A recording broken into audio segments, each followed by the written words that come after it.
La plata ha decepcionado a mucha gente, y todavía voy a decepcionarte yo mucho más, porque la plata no es escasa. Frente a lo que muchos afirman, la plata no es escasa.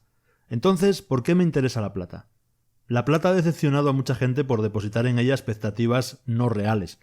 El que decepciona a mucha gente es lo que a mí hace que me interese, porque no está de moda, no está en el radar, y me gustan los activos que no están de moda.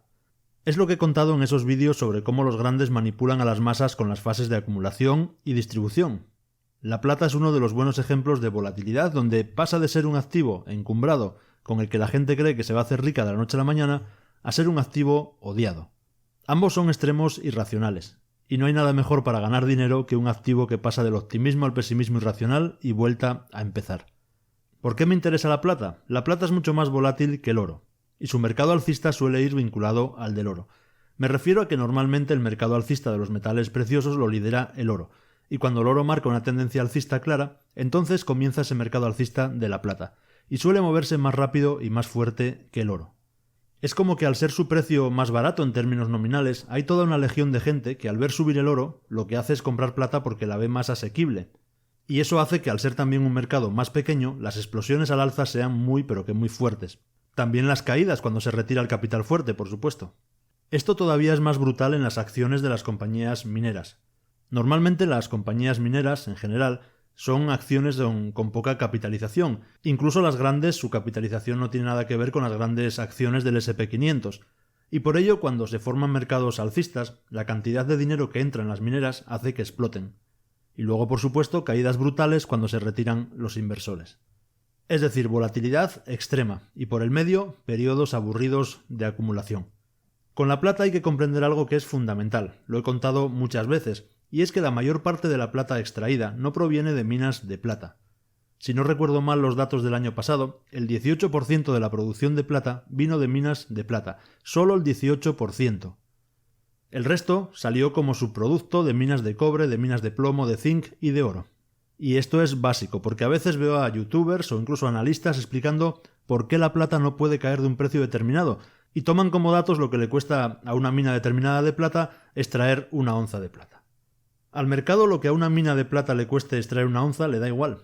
Es problema de la mina, no del mercado. Si el precio cae por debajo del coste de extracción, o cierra o se endeuda enormemente mientras espera tiempos mejores.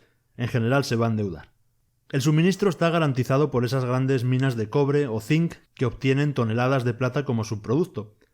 Y les da igual, absolutamente igual, a cuánto cotice la plata, porque no es su negocio, es algo con lo que obtienen unos ingresos extra. Así que si escucháis a alguien decir que la plata tiene un precio mínimo o un suelo porque por debajo de ese precio no se puede extraer, una de dos, o os están mintiendo por algún interés en bombear el precio de la plata, o simplemente son unos indocumentados.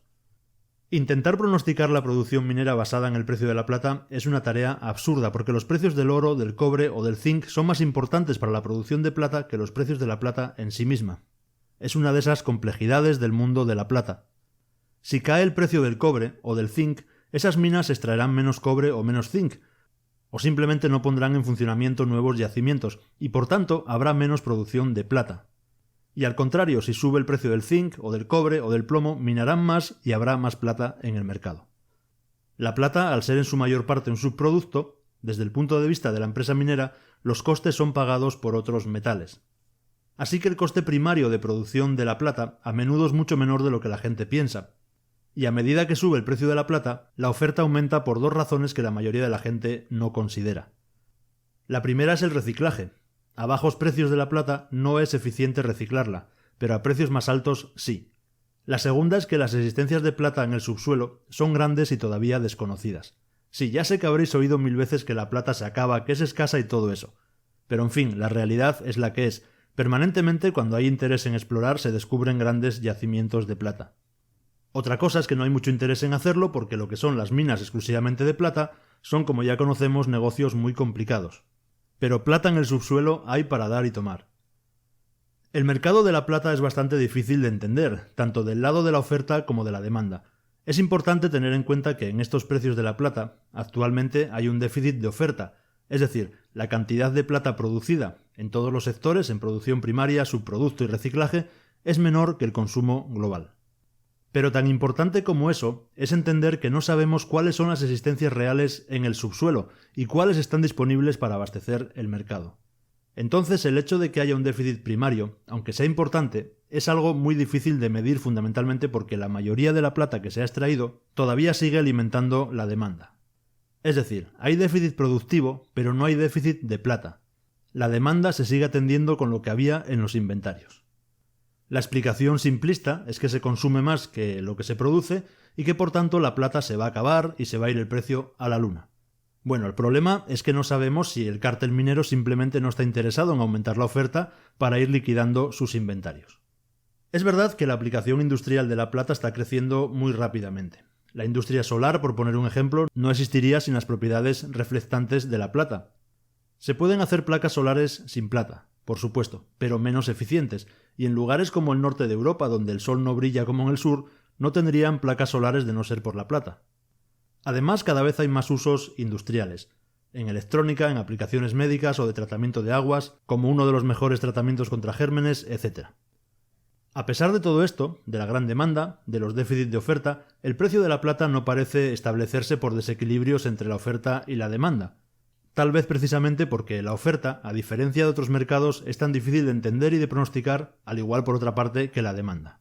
Porque hay una gran cantidad de plata que se mantiene fuera de los balances de las compañías mineras, especialmente en el sur de Asia, y es difícil saber también cuál es la demanda real allí, porque la gente usa la plata precisamente para no mantener ahorros en la moneda oficial. Usan la plata como protección contra su moneda. Así que es un mercado muy opaco que no sabemos realmente lo que mueve. Y luego esto también es importante. Hay una demanda previsible de usos industriales, pero cuando la demanda de inversión en plata aumenta, el precio se vuelve extraordinariamente volátil al alza. Lo hemos visto en 2011, que llegó a casi $50 cuando estaba 3 años antes en $8. Y primero lo vimos en los años 80, que llegó a $50 desde $1,20 aproximadamente. Casi multiplicó su valor por 50. Estos movimientos brutales al alza ocurren pocas veces. Me refiero a esa magnitud, pero cuando ocurren, si estás ahí, la ganancia es enorme. Así que, como he dicho, me encanta la plata. Pero no porque sea escasa o porque haya un déficit, porque no estoy de acuerdo en ninguna de esas dos afirmaciones, no de forma categórica. Desde mi punto de vista, ni es escasa ni hay un déficit real. Hay un déficit porque así lo desean, probablemente para liquidar inventarios en las bóvedas de las minas. A mí, por lo que me interesa la plata, es porque no está bajo el radar. Porque a nadie le interesa, nos interesa a 4. Y cuando algo está fuera del radar y además es despreciado, es donde creo que está esa gran fase de acumulación hasta que el precio despierte con otra nueva subida explosiva. Así que para mí, cuanto más decepcione la plata al gran público, más señales para mí de que es momento de seguir apostando por ella. Sin más, os mando un saludo y quedo como siempre a la espera de vuestros comentarios. Nos vemos.